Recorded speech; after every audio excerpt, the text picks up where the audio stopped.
देश सुषमाता भारत में शिष्यत्व कथा चिंता आप जानते भारतर वर्तमान जनसंख्या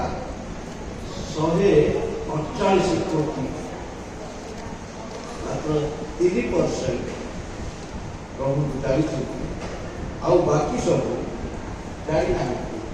से प्रभु को विषय जनवा कर्तव्य कहार से प्रभु को विषय सुसमाचार शुणवा कर्तव्य कहार ये कथा में जाना साधु समासी भारत यीशुकर शिष्य आम ये प्रभु काम न करवा कहीं भारत महात्मा कहली आम सुसमाचार कथा पवित्र बाइबल रे इंडिया शब्द दुई थर लेखा ओडिया हिंदुस्तान वर्तमान लेखा एस्टर एक पर्व एक पद एवं 8 पर्व 9 पद हिंदुस्तान इंडिया शब्द दुई थर आम देखा अमेरिका इंग्लैंड जापान उन्नत देश गुड़िक नाम लेखा जाई नथिले सुधा इंडिया शब्द दुई थर पवित्र आत्मा उल्लेख कर प्रमाणित प्रभु देश को प्रेम से साधु कुमार को पठे तेज आम जानी रखू हिंदुस्तान महात्मा टे कहली जानले ही अब ए देश में सुसमाचार प्रचार करने आग लोकर धारणा अच्छी ये देश में हिंदू लोक मैंने बास कर हिंदुस्तान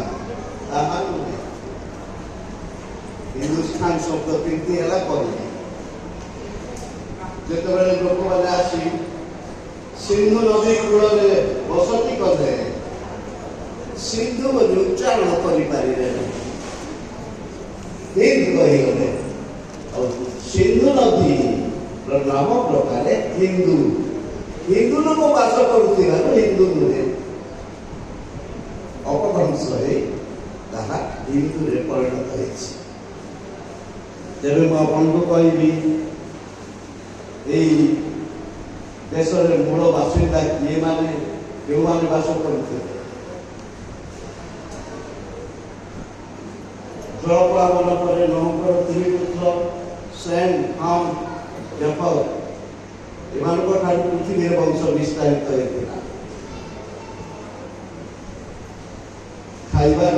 विलंब अच्छी व्यस्त नहीं संग्रह करूँ आज आज न शुणिले आगे भी शुणी भारत महात्म्य आज टे कह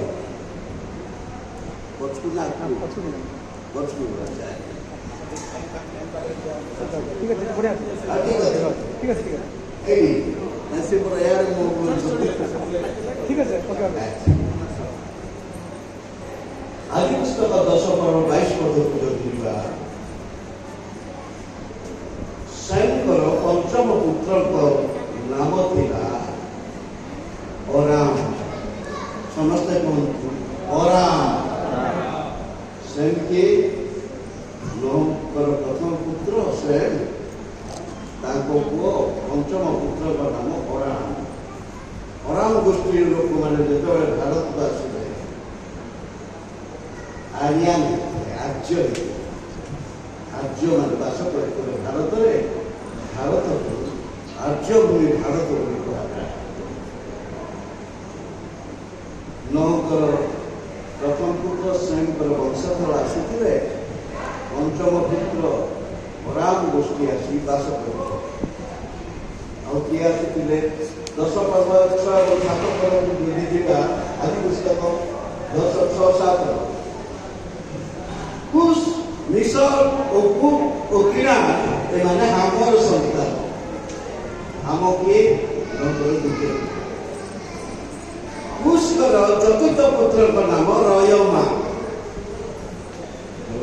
दुई पुत्र थे शिवा और दद्रान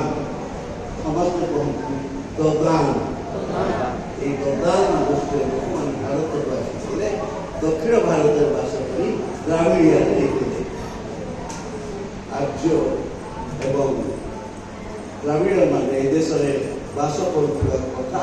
इतिहास प्रकाश करे।